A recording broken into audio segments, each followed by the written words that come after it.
Hello everybody, we're here with Isabelle Desjeux. She's an artist living in Singapore. Been here living for how long now? Oh, 18 years I've been here. 18 years. That's how old my middle child is. She grew up here. Oh wow, okay. And Isabelle, tell us about yourself a little bit. What you do and what you're passionate about. So I'm originally a scientist. I studied biology. Actually, molecular biology, the tiny things you can't see. But then I got bored of stuff you can't see, and then I became a visual artist because that, you can make things big and then you can see. But what I kept of the scientist in what I do is that I'm still very curious, and anything that I do is still about trying to see and to understand the world around us. So a lot of it involves making tools so that I can see things differently, and other things involve getting the public who is looking at what I'm doing to get them to see the world differently. And ultimately you'll find a lot of artists say that that's what they like to do with their art, is to make people see the world differently. Absolutely. And you brought to the Good Garden something very interesting that's making us see the Good Garden differently. Yes. These things called pinhole cameras or camera obscuras. Tell us about maybe when you started getting into this, because you made them. It's very funny. It's very funny. I guess I've always been into optics to a certain extent. When I was an scientist, I spent a lot of time at the microscope.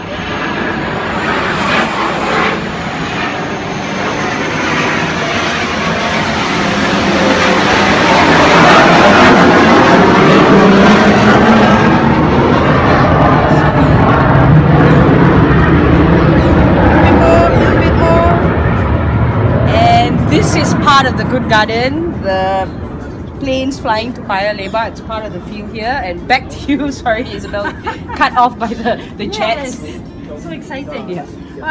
Like I was saying, as a scientist, I used to spend a lot of time. I enjoyed looking down the microscope a lot.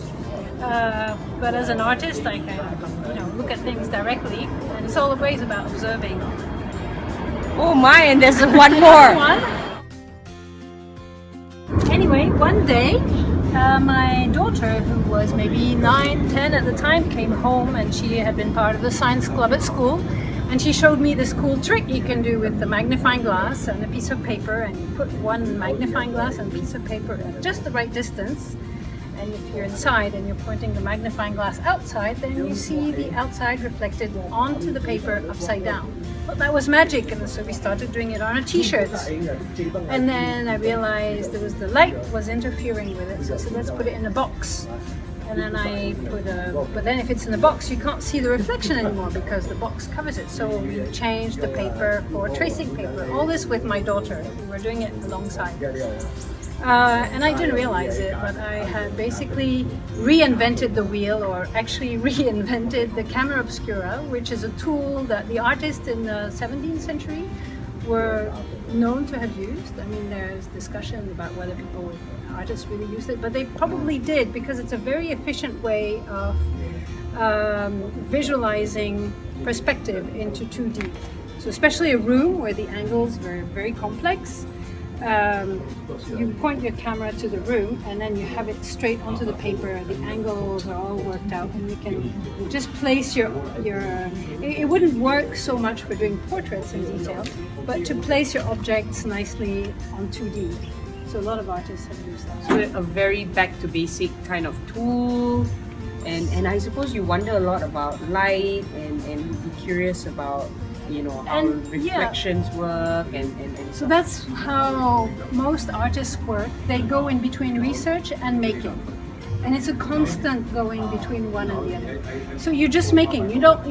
As I was working with the lens and the screen, I wasn't going to see in the books who and researching, but once you understand it, you have questions, and some questions you might not have the tools to, then you go and look for the answer in the books. Some things you make and you get the answer yourself, and that's the best way to get an answer. But sometimes your question is well enough formed that if you find the answer in the book, it will make sense. Very often you will find that if you're given the answer and you haven't asked yourself the question, the answer won't stick, it doesn't make sense, and you don't really care for it. The answer is in the question. Absolutely. The answer is in the question. Nice. Okay, so tell us a little bit about what we can experience with you through this workshop, Beyond Gardening workshop called Upside Down at the Art Ground this Saturday as well as next Saturday at 11:30. First, I guess there'll be a visit of the objects that I've put around the garden, and there's a total of 6 or 7 different cameras, different scale. You can see this one is huge. That's the biggest one. Some are handheld, and it is about experiencing exactly an extension on what I was just talking about, the magnifying lens and the screen. But those are nicely packaged in boxes in different ways. Some have mobile focus, so you can play with that. Some have direction that you can change, or you just hold it to different parts. And you can experience, if I have the sun behind, how does it affect it? If I go up, does it work? If something is close, and you will come up with your own questions about and trying to solve it yourself. So that's the visiting on your own and trying out these different cameras. And then we will make our own, because really it's very easy and it's fun it's one thing to see it on the internet and to know that you can I guess that's all part of the garden. Yeah, or the bean behind it.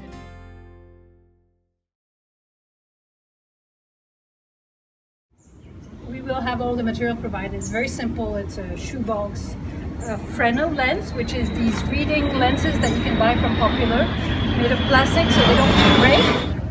So and a frame which is just tracing paper. So all these are things you have at home, but we will go step by step together, and it's something fun doing it all in a group. And then there'll be a chance to use it also for drawing. We'll try to fix it and see